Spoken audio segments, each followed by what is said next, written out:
that better? If you could summarize sneaker culture into 3 words, what would they be?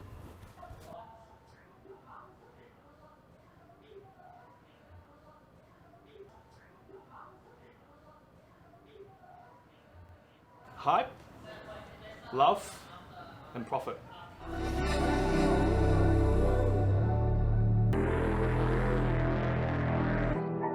Every man and his dog's into sneakers. It's a fashion statement for some. A shoe that you paid $200 for could be $1,000, $500. People want to be seen with something that are highly desirable. People spend up to like $10,000 for shoes. It gives me like a rush. And I think more people need to feel that rush.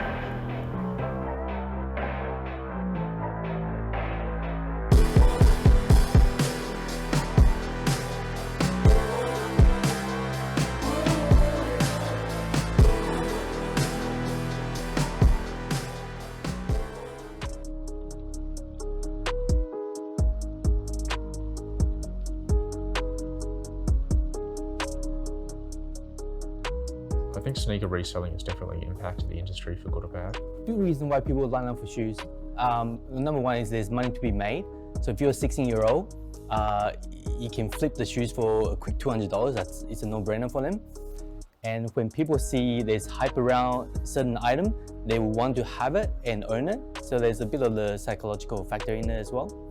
You do get some people who try to rip you off, but there have been a few events where sneaker reselling, especially directly after a release, has led to people being hurt, people being thrashed on the streets, some people have been stabbed.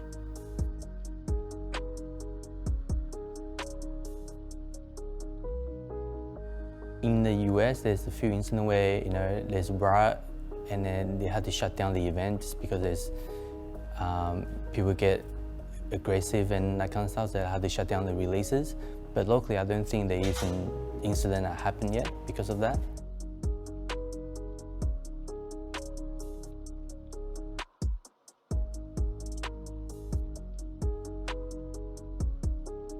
You get like some sneakers are so hyped, and then like where the stores get like a little bit lose control of the actual line, like the lineups, where fist fights does happens.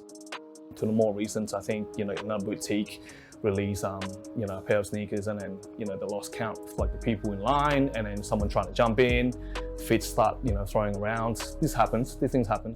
When I was in line to get them, I'd only been there for a few hours, but we heard that someone up ahead had broken into the store and tried to steal it and had people at gunpoint to get these sneakers, literally robbing the people over the counter to get these really limited edition sneakers. And the cops were called, and they shut down the store and they shut down the line, and almost no one got a chance to get them in the end.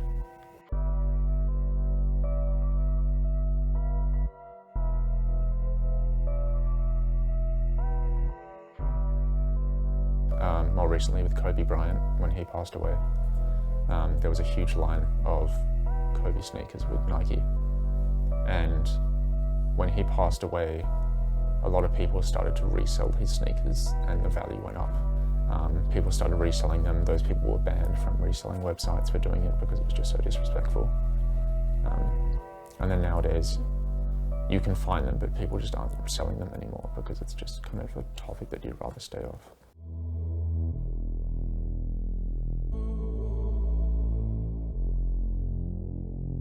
At the early stage, I did collect at one point. I lost count of about after 200 pairs of shoes. I just didn't want to count anymore. Just one of those things, just remind how much you actually spend on sneakers. At my peak, I think I probably have about 400 pairs. They're around like the 180 mark at the moment. I'm always buying and selling those, so it's always up and down. Most expensive pair of shoes I've ever bought is an old pair of Yeezys. I think I paid over $1,500. A couple of pairs of Jordans, maybe like in the $1,000 range. The Off-White, Jordan 1 Chicago, they're probably going to about $8,000. As of recently, it would have been the Dizzy Rascal Air Max 90s. That was like 1,200. So that's a big blow for me.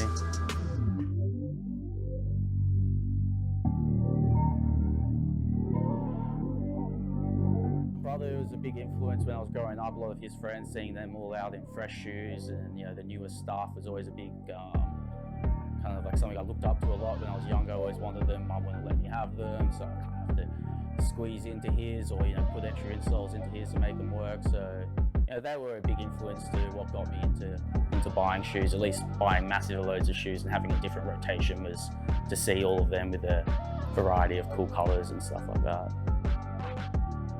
Hip hop definitely has influenced sneaker culture. Obviously, Kanye West did a really big job on it.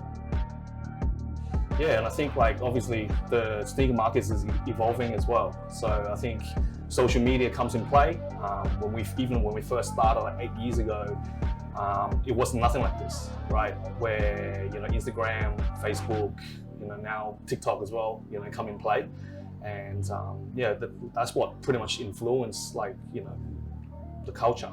Kanye West, probably the biggest name actually in sneaker culture at the moment, with his brand Yeezy and Adidas, who collabed in 2015, and they've been able to pump out thousands and millions of dollars worth of sneakers.